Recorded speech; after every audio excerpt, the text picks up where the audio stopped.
1 மணி நேரத்துக்குள்ள நீங்க விரும்பின விஷயங்கள எப்படி மேனிஃபெஸ்ட் பண்றது? அதுக்கான சீக்ரெட் நான் இந்த வீடியோல உங்களுக்கு சொல்லிக் குடுக்க போறேன். இந்த வாரம் முழுக்கவே நான் ரொம்ப ஆக்டிவா இல்ல. எதுல YouTubeல, இல்ல Instagramல எந்த சமூக வலைத்தளங்கள்லுமே நான் ஆக்டிவாவே இல்ல. ஒரு 5 நாள், 6 நாள் ஆயிடுச்சு. நான் உங்களுக்காக ஒரு வீடியோ போட்டேன்.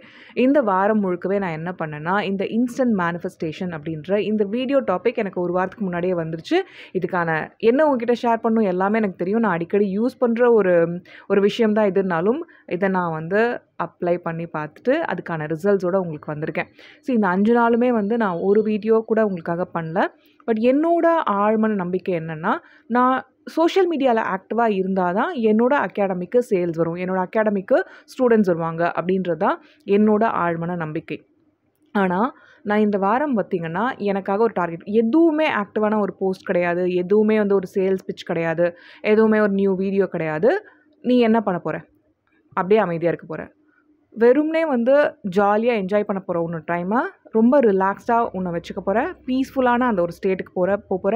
அந்த சாட்டிஸ்ஃபேக்ஷன் அப்படின்ற அந்த நிலைய அடைய போற. இந்த சேல்ஸ்லாம் உனக்கு எதுக்காக வரணும் அப்படின்னு நீ ஃபீல் பண்றியோ, அந்த மைண்ட் செட்குள்ள போயிட்டு, அதிலேயே நீ அதிகமா நிலைச்சிருக்க போற. அதுதான் நான் எனக்குள்ள வகுத்துக்கிட்ட ஒரு பாடம். ஓகேவா? அதுதான் நான் இந்த வாரம் முழுக்க பண்ணிட்டுருந்தேன். அண்ட் என்னோட மேனிஃபெஸ்டேஷன்ஸ் எல்லாமே உங்ககிட்ட சொல்லணும்னா, இன்ஸ்டன்ட்டா இருந்தது. இது ஒரு மேனிஃபெஸ்டேஷன் சக்ஸஸ் ஸ்டோரிக்கான வீடியோ ப்ளஸ் உங்களுக்கான ஒரு லெசனுமே கூட. இங்க நான் என்ன பண்றேன் அப்படின்னா, நம்மளுக்குள்ள ஒரு ரெசிஸ்டன்ஸ் இருக்கு. நமக்கு இன்ஸ்டன்ட்டா மேனிஃபெஸ்டேஷன் நடந்தா நல்லா இருக்குமே அப்படின்ற அந்த ஒரு தாகம் இருந்தாலுமே, நமக்குள்ள அந்த ஒரு ஒரு ஒரு எண்ணமும் இருக்கு. அந்த எண்ணம்னா, அது எப்படின்னா, இந்த ஒரு ஆயில் பிசுக்கு ஒட்டிக்கிட்டு இருக்கும் தெரியுமா? அந்த அழகான பாட்டில்ல நம்ம ஆயில் ஊத்தி வச்சிருந்தாலும், ஒரு 1 வாரம், 2 வாரம் கழிச்சு நம்ம யூஸ் பண்ண அப்படி அது ரெசிஸ்டன்ஸ் மாரி அது மேல ஃபார்ம் ஆயிடும்ல. அது மாரி அப்படியே ஒட்டிக்கும். அது போவே போவாது. அந்த மாரி ஒரு ஆழ்மன நம்பிக்கைய நம்ம டெவலப் பண்ணி வச்சிருக்கோம். அது என்னன்னா, நமக்கு ஏதாவது இந்த உலகத்துக்கு நான் செய்யும்போது மட்டும் தான் இந்த வேர்ல்டுக்கு இந்த கான்ட்ரிபியூஷன் குடுக்குறேன். இல்ல ஏதோ ஒரு வீடியோ பண்றேன். ஏதோ சோஷியல் மீடியால ஆக்டிவா இருக்கேன். இந்த ஒரு ப்ராஜெக்ட் பண்றேன். இந்த ஜாப் பண்றேன். இந்த பிசினஸ் பண்றேன். அப்பதான் என்னோட மேனிஃபெஸ்டேஷன் நடக்கும் அப்படின்னுட்டு, நம்ம ஒரு எக்ஸ்சேஞ்ச் மாதிரி அது ஒரு டிரான்சாக்ஷன் மாதிரியே நம்மளோட ஆழ்மன நம்பிக்கை எப்பவுமே இருக்கிறதால, நம்ம ஓகே. அது ஒரு ஆக்ஷன் பிளானாவே கொண்டு போயிட்டுருப்போம். அதுவும் நான் ஒரு கோல் செட்டர். நான் ஒரு ஆக்ஷன் பிளான்ல போடுவேன் அப்படின்றதால, அது ரொம்ப அப்படியே பயங்கரமான ஒரு ஆழ்மன நம்பிக்கை. அந்த ரெசிஸ்டன்ஸ் எனக்குள்ள இருக்குன்ட்டு நான் ஐடென்டிஃபை பண்ணிட்டு, அதுலேருந்து ஓவர் கம் பண்ணிட்டு, ஐ டிசர்வ் இட். நான் இந்த உலகத்தில தகுதியான ஆளு அப்படின்னுட்டு, நான் எனக்குள்ள அந்த ஒரு ஆழ்மன நம்பிக்கைய மாத்தி அமைக்கும்போது, அண்ட் நான் என்ன வேணும்னு நெனைக்கிறேனோ, எதுக்காக இந்த ஒரு மணி கோல் ஃபிக்ஸ் பண்ணியிருக்கேன், எதுக்காக இந்த ஒரு வீக்லி டார்கெட் எனக்கான சேல்ஸ் டார்கெட் இருக்கு அப்படின்னுட்டு, அத உணர்ந்து அத உணர்ந்து அண்ட் அந்த எண்ட் கோலோட ஃபீலிங் என்ன எனக்கு வேணும்னு நெனைக்கிறேனோ, அதுக்குள்ள போயிருக்கும்போது, இப்ப என்ன ஆகுதுன்னா, என்னோட மேனிஃபெஸ்டேஷன் ஆல்ரெடி நடந்துருச்சு அப்படின்ற அந்த அந்த நோயிங் ஸ்டேட்டுக்கு நான் போயிடுறேன். நான் திங்கிங்லயோ, இல்ல பிலீவிங்லயோ இல்ல. நான் நோயிங் ஸ்டேட்டுக்கு போயிடுறேன். கரெக்ட்டா? இதுதான் நான் ஒரு வீடியோல போட்டிருந்தேன். ஆக்சுவலி 2 வீடியோக்கு முன்னாடி இருக்கும். நான் ஒரு செல்ஃப் மேட் விமன் பட் என்னோட மணி பத்தின தாட்ஸ் ஏதோ ஒரு டாபிக்ல இருக்கும். நான் இங்க லிங்க் பண்றேன். அத கண்டிப்பா செக் பண்ணுங்க. அது ஆக்சுவலி ஒரு மேனிஃபெஸ்டேஷன் வீடியோ தான். அதிலேயே காமெண்ட் பார்த்தேன் நானு. இங்க மேனிஃபெஸ்டேஷன் வீடியோஸ்லாம் நீங்க போடுறதே கிடையாதுன்ட்டு. ஆக்சுவலி அது ஒரு மேனிஃபெஸ்டேஷன் வீடியோ தான். நீங்க செக் பண்ணுங்க. அதில நான் சொல்லியிருந்த தாட் இதுதான். நீங்க எதுக்காக ஒரு மணி கோல் ஃபிக்ஸ் பண்ணியிருக்கீங்க அப்படின்றத நீங்க உணராம, இவ்ளோ எனக்கு வேணும், இவ்ளோ எனக்கு வேணும், இவ்ளோ எனக்கு வேணுன்ட்டு அத நோக்கியே போயிட்டுருக்கீங்க. அந்த எவ்ளோ வேணுன்றதுக்கு பின்னாடி இருக்க உங்களோட ஒய் என்ன? ஏன் இது வேணும்? அண்ட் அந்த ஏன்க்கு பின்னாடி எல்லாமே நம்ம ஏதோ ஒரு ஃபீலிங்க தான் சேஸ் பண்றோம். கரெக்ட்டா? அந்த ஃபீலிங்க நம்ம இந்த மொமெண்ட்டே உணர முடியும். அந்த ஃபீலிங்க இந்த மொமெண்ட்டே உணர முடியிற அந்த ஸ்டேட்டுக்கு போறதில்ல. அதுதான் நோயிங். இது நெறைய பேருக்கு தெரியறதே இல்ல. லா ஆஃப் அட்ராக்ஷன் ஃபாலோ பண்றவங்க நீங்க அந்த இந்த நீட் இல்ல வாண்ட் அந்த எனர்ஜிலயே இருக்கீங்க. நீங்க அந்த விஷ் ஃபுல்ஃபில்ட் அப்படின்ற அந்த எனர்ஜிக்குள்ள போவே மாட்றீங்க. அந்த ஒரு வைபுக்குள்ள போவே மாட்றீங்க. நீங்க என்னெல்லாம் உங்களோட எதிர்பார்ப்புகளா வச்சுட்ருக்கீங்களோ, அது எல்லாமே இந்த ஒரு விஷயத்த சார்ந்து தான் இருக்கு. நீங்க at the end of the day இல்ல at the end of the goal என்ன நீங்க அச்சீவ் பண்ணணும்னு விரும்புறீங்களோ, அதில ஒரு ஃபீலிங்க தான் ஃபீல் பண்ண விரும்புறீங்க. அந்த ஃபீலிங் இந்த மொமெண்ட்டே நீங்க ஃபீல் பண்ண முடியும். அது சேஃப்டியோ, செக்யூரிட்டியோ, லவ்வோ, அந்த ஒரு ஹாப்பினஸோ, பீஸோ, சாட்டிஸ்ஃபேக்ஷனோ என்னவா இருந்தாலுமே நிறைய பேர் மணி கோல் ஃபேஸ் பண்ணுறவங்களாம், மணி கோல் செட் பண்ணி ஒர்க் பண்ணுறவங்களாம் வந்து பார்த்தீங்கன்னா, நீங்கள் சேஃப்டி, செக்யூரிட்டி அந்த ஒரு நோக்கத்துக்காக ஒர்க் பண்ணிகிட்ருப்பீங்க. நீங்கள் லவ்க்காக ஒர்க் பண்ணிகிட்ருக்கீங்க அப்படின்னா, ஒரு ஃபுல்ஃபில்மெண்ட் அதுலேயுமே சேஃப்டி அண்ட் செக்யூரிட்டி தான் வரும்னு வச்சுக்கோங்களேன். எல்லாமே வந்து உங்களோட ஆக்சுவல் நீட் என்ன இங்கே இருக்குது, ஏன் இதுக்காக என் மனசு ஏங்குது, அது பின்னாடி என்ன இருக்குது, அண்ட் அது எந்த ஒரு ரெசிஸ்டன்ஸ் எனக்கு அதிகமாக இருக்குது, இது என் லைஃப்பில் வரணும் அப்படின்னா எதெல்லாம் கொடுத்தா தான் இந்த விஷயம் என்னோடய லைஃப்பில் வரும் அப்படின்ட்டு நான் ஃபீல் பண்ணிகிட்ருக்கேன் அப்படின்றதுல நீங்கள் கொஞ்சம் இறங்கி ஒர்க் பண்ணணும். இதை எப்படி பண்ணலாம் அப்படின்னா, உங்களுக்காக ஒரு ஜேர்னல் எடுங்க. அதாவது சின்ன நோட் புக் எடுத்துக்கோங்க, ஒரு கையில் ஒரு பெண்ணை வைங்க, எழுதுங்க. எனக்கு இந்த மேனிஃபெஸ்டேஷனுக்காக நான் ஒர்க் பண்ணணும்னு நினைக்கிறேன், இதுதான் என்னோட ஆசை, இதுதான் என்னோடய ட்ரீமாக என்னோடய லைஃப்பில் வரணும் அப்படின்னு நான் நினைக்கிறேன்னா, ஆனால் இதை கொடுத்தா தான் நான் இதை அடைவேன் அப்படின்றதையும் என்னோடய மனசு நம்புது அப்படின்னா என்ன அதை நீங்கள் எழுதுங்க.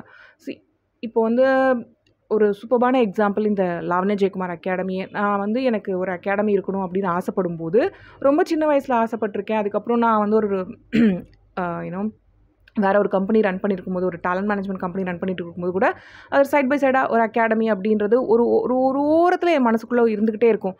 ஆனால் இந்த டைமில் இப்படி தான் இவ்வளோ ஒரு ஆன்லைன் அகாடமியாக இவ்வளோ பிரசித்தி பெற்று இருக்க போகுது, இவ்வளோ பேர், இவ்வளோ ஆயிரக்கணக்கான பேர் வந்து நம்ம டச் பண்ண போகிறோம், அவ்வளோ பேர் என்னோடய அகாடமியில் ஜாயின் பண்ணிட்டு இருக்க போகிறாங்க. அதெல்லாம் எனக்கு எதுவுமே தெரியாது. 2010, 11, 12 அந்த டைம்லலாம் எதுவுமே தெரியாது. ஆனால் ஆல்ரெடி நான் ஒரு பிஸ்னஸ் ரன் பண்ணிட்டு தான் இருக்கேன். 2017 எனக்கு ஒரு ஆப்பர்ச்சுனிட்டி ப்ரெசென்ட் ஆகுது சோஷியல் மீடியாலன்னும் போது, நான் டக்குன்னு அதை நான் அட்வான்டேஜ் எடுக்கிறேன். அண்ட் 2019 பார்த்தீங்கன்னா, உலகமே இந்த ஆன்லைன் எஜுகேஷன் அப்படின்ற ஒரு விஷயத்துக்கு மாறுது இந்த பேண்டமிக் சிச்சுவேஷனால். பட் நான் 2017 வந்துட்டேன்.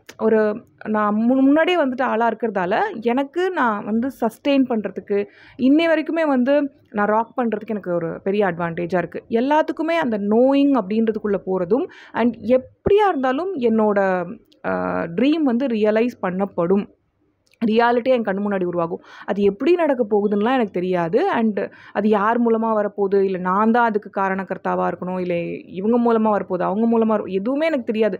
யார் மூலமாக வந்தால் என்ன, எந்த வழியாக இந்த ட்ரீம் எனக்கு கிடைச்சா என்ன, ஆனால் அது எனக்கு கிடைக்க போகுது அப்படின்ற அந்த ட்ரீமோட ரியலைசேஷனில் உங்களுக்கு ஆழ்ந்த நம்பிக்கை இருக்கணும்.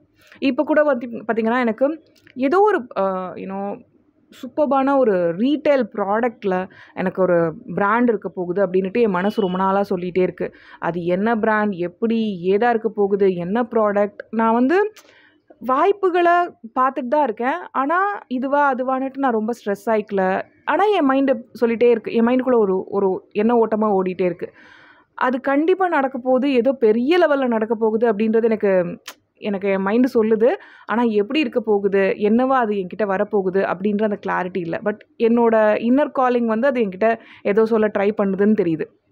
சம்டைம்ஸ் நம்மளுக்கு இப்படியும் நடக்கும். நம்மளோட மேனிஃபெஸ்டேஷன்ஸ் ஒரு ஓரமாக நமக்குள்ளே ஒளிஞ்சிட்டே அது வந்துகிட்டே இருக்கும், அது டக்குன்னு பூதாகரமாக வெடிக்கும். சில டைம் வந்து நம்மளுக்கு ரொம்ப சத்தமாக நம்ம கண்ணு முன்னாடியே ஒரு கோல் போஸ்ட் மாதிரி பெருசாக வச்சுருப்போம். ஆனால் அது நம்ம வந்து சேஸ் பண்ணிகிட்டே இருக்கிறதால அது மேலே நம்ம ரெசிஸ்டன்ஸ் ரொம்ப ஃபார்ம் பண்ணி வச்சுருக்கோம். ரெசிஸ்டன்ஸ்னால் மனத்தடைகள் நிறைய, இது கொடுத்தா தான் இது எனக்கு கிடைக்கும் அப்படின்ற மாதிரி மனத்தடைகள்லாம் நம்ம நிறைய ஃபார்ம் பண்ணிகிட்டு இருக்கிறதால நிறைய வந்து நம்ம குப்பைகளாக அதெல்லாம் வந்து போட்டு வச்சுட்ருக்கோம் மனசில். அதுலேருந்துலாம் நம்ம வெளியே வரும்போது தான், நம்ம அந்த நோயிங் அப்படின்ற ஸ்டேட்டுக்குள்ளே போகும்போது தான் நம்மளுக்கு அந்த ரியலைசேஷன் கிடைக்குது. ஸோ இந்த வாரம் பார்த்திங்கன்னா, இந்த 5 நாள் நான் எதுவுமே பண்ணல. ஓகே, ஒர்க்கை பற்றி திங்க் பண்ணேன்னா திங்க் பண்ணேன், இந்த கான்டென்ட் கொடுக்கலாம், இது இப்படி கொடுக்கலாம், இப்படி ப்ரெசென்ட் பண்ணலாம். என்னோட பப்ளிக் ஸ்பீக்கிங்கில் ஒர்க் பண்ணேன், என்னோட ஜேர்னலிங்கில் நிறைய ஒர்க் பண்ணேன், என்னோட இன்னர் ஒர்க் நிறைய பண்ணேன். விஸ்வரூபம் அப்படின்ற அமேசிங்கான ப்ராசஸ் இருக்காது. இப்போ ரெசிஸ்டன்ஸ் சொல்லிட்டு இருக்கேன்ல, உங்களோட ஆழ்மனதோட தடைகள் அதுலேருந்துலாம் நீங்கள் வெளியே வர்றது எப்படி அப்படின்ட்டு விஸ்வரூபம் அப்படின்னு அமேசிங்கான ஒரு ப்ரோக்ராம் இருக்குது. அந்த வீடியோ நான் லிங்க் பண்ணுறேன், சிலபஸை செக் பண்ணுங்கள். ஓகேவா, ஒரு சிலபஸ் வீடியோ வாக் த்ரூவாகவே கொடுத்துருக்கேன், அதை நீங்கள் இப்போவே ஜாயின் பண்ணலாம். ஸோ அந்த விஸ்வரூபம் ப்ராசஸில் பார்த்திங்கன்னா, நான் அதிக அளவுக்கு ஜேர்னலிங் பண்ணிகிட்டு இருந்தேன். இந்த 5 நாளும் வந்து இன்டென்ஸ் ஜேர்னலிங் எக்ஸசைஸ்கள் நான் பண்ணிகிட்டு இருந்தேன். ஸோ இதில் தான் நான் பண்ணிகிட்டு இருந்தேனே தவிர வேறு எதுவுமே ஆக்டிவான ஒர்க், ரொம்ப டெய்லி புஷ் பண்ணுறது, daily emails, daily social media post, daily videos எதுவுமே பண்ணவே இல்லை. I was just chilling, I was relaxing. நான் வந்து என்னோட அல்டிமேட் சாட்டிஸ்ஃபேக்ஷன் அப்படின்ற நிலை என்னவோ, எதுக்காக நான் அந்த செக்யூரிட்டி, சேஃப்டி அந்த ஒரு ஃபீலிங்காக தான் இந்த கோல்ஸ்லாம் செட் பண்ணிகிட்ருக்கேன் அப்படின்னா, அது எப்படி இருக்குது, என் லைஃப்பில் நான் எப்படி இந்த மொமெண்ட் அதை ஃபீல் பண்ணுறேன் அப்படின்ட்டு, அதை ஃபீல் பண்ணுறது மூலமாக நான் அதை அச்சீவ் பண்ணிகிட்டு இருந்தேன். அண்ட் அது எனக்கான மேனிஃபெஸ்டேஷன்ஸாக இன்ஸ்டண்ட்டாக நடந்துட்டும் இருந்தது. ஓகே, ஸோ நீங்கள் என்ன ஒரு கோல் ஃபிக்ஸ் பண்ணியிருந்தாலுமே, என்ன கோல் ஃபிக்ஸ் பண்ணியிருக்கீங்க எனக்கு காமெண்ட்டில் சொல்லுங்கள். இந்த மூமெண்ட் நீங்கள் எந்த கோலை நீங்கள் மேனிஃபெஸ்ட் பண்ண நினைக்கிறீங்க, அது இன்ஸ்டண்ட்டாக வர்றதுக்கு என்ன ரெசிஸ்டன்ஸை நீங்கள் உருவாக்கி வச்சுருக்கீங்க அப்படின்றதையும் ஒரு 1 லைனாவோ 1 பேராகிராஃபாக கூட நீங்கள் கமெண்ட்டில் விட்டுட்டு போகலாம். அது உங்களோட சப்கான்ஷியஸை இன்னும் ஆக்டிவேட் பண்ணும். நம்ம இது பண்ணிகிட்ருக்கோம், இந்த தப்பை பண்ணிகிட்ருக்கோம், இதை நம்ம வெளியே வரலாம், எனக்கு இது கொடுத்தா தான் அது கிடைக்கும் அப்படின்ற அந்த ஒரு ஆங்கிள்னு நான் ஒர்க் பண்ண தேவையில்லை. ஐ டிசர்வ் இட், நான் தகுதியான ஆள். ஆனால் அந்த ரெசிஸ்டன்ஸை நீங்கள் நிறைய விஷயங்களில் புகுத்தி வச்சுருப்பீங்க. அதுலேருந்து வெளியே வர்றதுக்கு கண்டிப்பாக விஸ்வரூபம் ப்ராசஸ் பண்ணுங்கள். என்னோட விஸ்வரூபம் ஸ்டூடெண்ட்ஸ் எல்லாருமே இந்த மேனிஃபெஸ்டேஷன் ப்ராசஸையும் அப்ளை பண்ணிகிட்ருக்கீங்க, குவாண்டம் லீப் பண்ணிகிட்ருக்கீங்க உங்களோட லைஃப்பில் அப்படின்றது எனக்கு தெரியும். ஸோ கண்டிப்பாக அதை தொடர்ந்து பண்ணிகிட்டே இருங்க. ஓகே, தொடர்ந்து பண்ணிகிட்டே இருங்க. நீங்கள் பல விதங்களில் வெற்றி அடைகிறதுக்கு நிறைய பேர் பார்த்தீங்கன்னா, வீடு கட்டிகிட்டு இருக்கேன்ட்டு எனக்கு மெசேஜஸ் போடுறாங்க, நான் கார் வாங்கிட்டேன், எனக்கு வண்டி வாங்கிட்டேன், எனக்கு இந்த இடத்துல நிலம் வாங்கிட்டேன், இந்த மாதிரி நிறைய ஜுவல்லரி கனவுகள்லாம் நிறைய பேர் லேடிஸில் அச்சீவ் பண்ணிருக்கீங்க. எல்லாருக்குமே வாழ்த்துக்கள். ஸோ உங்களோட விஸ்வரூபம் ப்ராசஸில் தொடர்ந்து ஒர்க் பண்ணிட்டே இருங்க. உங்களோட விஸ்வரூபம்ன்றது இந்த ஆழமான நம்பிக்கைகளில் தேவையில்லாத குப்பைகள்லாம் அகற்றிட்டு நீங்கள் ஹையஸ்ட் பெர்ஃபார்மிங் நிலையை அடையிறது, அந்த மேனிஃபெஸ்டேஷனை ஈஸியாக அச்சீவ் பண்ணுறதுக்கு உங்களோட இன்னர் சைல்டை ஹீல் பண்ணி, உங்களோட பாஸ்ட் ஊன்ஸ் எல்லாம் ஹீல் பண்ணி நீங்கள் ரெடியாக இருக்கீங்க. அந்த ஸ்டேட்டுக்கு நீங்கள் தொடர்ந்து வந்துகிட்டே இருக்கணும். அதுக்கு நீங்கள் விஸ்வரூபம் ப்ராசஸை கண்டிப்பாக எடுக்கணும். நான் சிலபஸ் லிங்க் பண்ணியிருப்பேன், செக் பண்ணுங்கள். அண்ட் நம்மளோட விஸ்வரூபம் கோர்ஸ்லேயும் உடனே ஜாயின் பண்ணுங்கள். இது எல்லாமே ஆன்லைனாக நீங்கள் படிக்கலாம். உங்களோட மொபைல்லேயே நீங்கள் ஆக்சஸ் பண்ண முடியும். உலகத்தின் எந்த மூலையிலிருந்தும் இந்த கோர்ஸை நீங்கள் உடனே ஜாயின் பண்ணி படிக்க முடியும். டீட்டெயில்ஸ்லாம் டிஸ்கிரிப்ஷன் பாக்ஸ் பின் கமெண்ட்டில் கொடுத்துருப்பேன், கண்டிப்பாக செக் பண்ணுங்கள். அண்ட் இந்த 1 மணி நேர மேனிஃபெஸ்டேஷன் சாத்தியமா அப்படின்றது உங்கள் மனசில் ஒரு கேள்வியாக இருந்ததுன்னா, இல்லை 1 மணி நேரம் கூட தேவையில்லை, எனக்கு இன்ஸ்டண்ட்டாக எனக்கு வேணும் அப்படின்றது எனக்கு சாத்தியமாக இருந்ததுன்னா, சாத்தியம்தான். நீங்கள் அந்த இடத்துக்கு குவாண்டம் லீப் பண்ண முடியும். உங்களோட பேரலல் ரியாலிட்டிக்கு இன்ஸ்டண்ட்டாக நீங்கள் நகர முடியும். அது நீங்கள் அந்த நோயிங் அப்படின்ற ஸ்டேட்டுக்கு போகிறதுல, உங்களோட ரெசிஸ்டன்ஸ் எல்லாம் உடச்சி தள்ளிட்டு அந்த நோயிங்கில் நீங்கள் நிலச்சி இருக்கிறத பொறுத்து தான் அமையுது. Okay, thank you guys.